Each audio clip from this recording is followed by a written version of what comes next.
Hello दोस्तों, क्या blood pressure से परेशान पेशेंट्स को काला नमक लेना चाहिए? क्या काला नमक लेने से ब्लड प्रेशर लो होता है? क्या है इस मामले में साइंटिफिक एविडेंस? क्या हर व्यक्ति जिसको ब्लड प्रेशर का प्रॉब्लम है या नहीं, हर व्यक्ति को काला नमक लेना चाहिए? और क्या नॉर्मोटेंसिव व्यक्ति के लिए भी इसको लेना हेल्दी है? आज इस बारे में बात करेंगे, क्योंकि अक्सर हमने ऐसा देखा है कि ब्लड प्रेशर से परेशान पेशेंट्स को डॉक्टर्स भी और उनके आसपास के लोग भी काला नमक लेने को रिकमेंड करते हैं। कई बार एक दूसरे को देख के भी लोग काला नमक लेना चालू करते हैं, इस उम्मीद के साथ कि उससे बीमारी नहीं होगी। तो आज हम डिस्कस करेंगे कि ये काला नमक की क्या इंपॉर्टेंस है और क्या हर व्यक्ति को इसे लेना चाहिए, इसके फ़ायदे नुकसान क्या है और हमारी रिकमेंडेशन इस मामले में क्या है। टॉपिक पर जाने से पहले जो लोग हमारे चैनल पर नए हैं उन्हें रिक्वेस्ट करूँगा कि चैनल को सब्सक्राइब करें, वीडियोज़ को लाइक करें, शेयर करें, फॉलो करें, कमेंट करें, पूरा देखें। टॉपिक बहुत ही इंपॉर्टेंट है, इसलिए इसे एंड तक देखिएगा। चलिए शुरू करते हैं इंपॉर्टेंट वीडियो। सबसे पहले देखिए, ऐसा बोला जाता है कि काला नमक में रेगुलर नमक के कंपेरिजन में थोड़ा कम सोडियम कंटेंट है। सोडियम ही वो इंपॉर्टेंट कंपोनेंट है जिसकी वजह से ब्लड प्रेशर बढ़ता है। जितना ज़्यादा शरीर में सोडियम होगा उतना वो फ्लूइड रिटेन करेगा, उतना ब्लड प्रेशर बढ़ेगा। जितना कम सोडियम होगा उतना आपका ब्लड प्रेशर कम होगा। तो यदि ब्लड प्रेशर से परेशान है कोई पेशेंट, तो उसको डेफिनेटली काला नमक लेने से थोड़ा फ़ायदा हो सकता है, बशर्ते वो नमक की क्वांटिटी ना बढ़ा दे।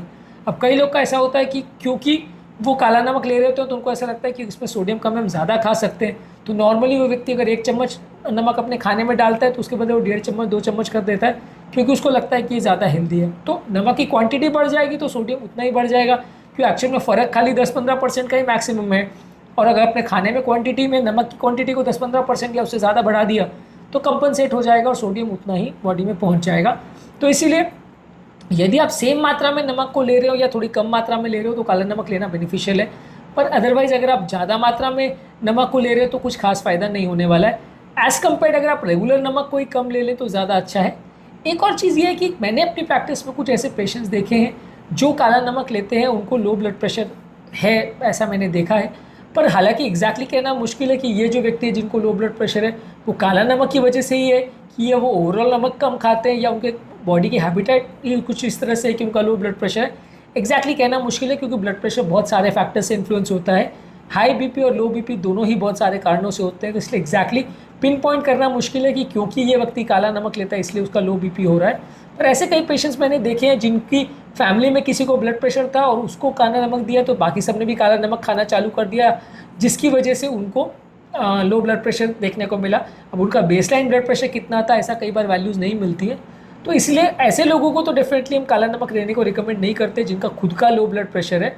हाँ, अगर जिसको हाई ब्लड प्रेशर है तो वो रेगुलर नमक के बदले अगर कम मात्रा में काला नमक ले तो चलेगा, पर बहुत ज़्यादा इसमें डिफरेंस नहीं है।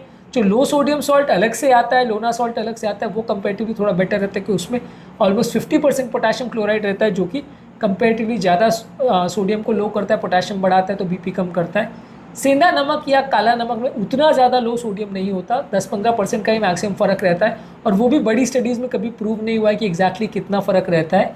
तो इसलिए ये उतना ज़्यादा रिलायबल नहीं है जितना लो सोडियम सॉल्ट जो मार्केट में या फार्मेसीज़ में अवेलेबल होता है वो जितना रिलायबल है।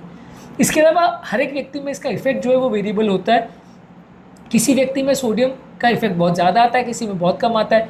किसी में ज़रा सा सोडियम बढ़ा देने से बीपी बहुत शूट अप हो जाता है, ज़रा कम कर देने से बहुत कम हो जाता है। तो इसको सॉल्ट सेंसिटिव हाइपरटेंशन बोलते हैं। यानी ब्लड प्रेशर पे कितना ज़्यादा वेरिएशन आ रहा है सोडियम कंटेंट से, वो केस टू केस वेरी करता है।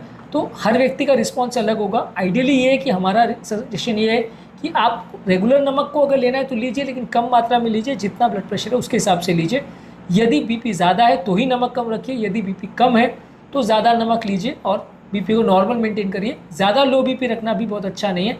हाई बीपी और लो बीपी दोनों ही अपने आप में नुकसानदायक है। और इसके अलावा बाकी जो फैक्टर्स हैं जिससे आप ब्लड प्रेशर को रेगुलेट कर सकते हैं, मैनेज कर सकते हैं, बाकी जो चीज़ों में सोडियम को कट डाउन कर सकते हैं। ताज़ा फल सब्जी वगैरह ज़्यादा लीजिए, प्रोसेस फूड कंपेरेटिवली कम रखिए, बाकी सब चीज़ों में जहाँ सोडियम जा रहा है उनको कट डाउन करिए, तो वो ज़्यादा आपको फ़ायदेमंद करेगा एज़ कम्पेयर टू सिर्फ खाने में रेगुलर नमक के बदले अगर आप काला नमक ले लोगे तो उतना फ़ायदा नहीं होगा जितना बाकी सब चीज़ों पर भी अगर आप वर्क करोगे एक साथ में तो ज़्यादा फ़ायदा होगा बीपी कंट्रोल में। और वैसे भी ये सब चीज़ों पर करने से पहले अपने डॉक्टर से एक बार डिस्कस भी कर लें तो ज़्यादा अच्छा है, क्योंकि कई बार डाइटरी रिकमेंडेशन के मामले में हम कोई चीज़ अपने हिसाब से करने लगते हैं तो उल्टा भी पड़ सकता है। तो इस तरह का कोई भी रिकमेंडेशन लॉन्ग टर्म के लिए फॉलो करने से पहले एक बार अपने डॉक्टर के साथ डिस्कस कर लें तो ज़्यादा अच्छा है। आज के टॉपिक में हमने बात करी यदि कोई व्यक्ति को ब्लड प्रेशर का प्रॉब्लम है तो काला नमक लेने से क्या फ़ायदा है। हमारा रिकमेंडेशन ये कि इससे बहुत ज़्यादा फ़ायदा नहीं है, थोड़ा फ़ायदा है। आप रेगुलरली नमक को कम ही रखिए और काला नमक को स्विच करेंगे तो मे भी 5-10% का एक्स्ट्रा फ़ायदा मिल सकता है, बशर्ते आप नमक की मात्रा को ना बढ़ा दें। पर बहुत ज़्यादा ज़मीन आसमान का अंतर आपके ब्लड प्रेशर में पड़ जाएगा, ऐसा कोई ज़रूरी नहीं है। हमारा फाइनल वर्डिक्ट ये है कि आप इसको ले सकते हैं, लेकिन बहुत स्ट्रॉन्ग रिकमेंडेशन इसके लिए नहीं है जितना कि लोग इसको लेते हैं। उम्मीद करूँगा कि आज के टॉपिक में कुछ नई बातें जानने को मिली होगी। जो लोग हमारे चैनल पर नए हैं उन्हें रिक्वेस्ट करूँगा कि चैनल को सब्सक्राइब करें, वीडियोज़ को लाइक करें, शेयर करें, फॉलो करें, कमेंट करें, पूरा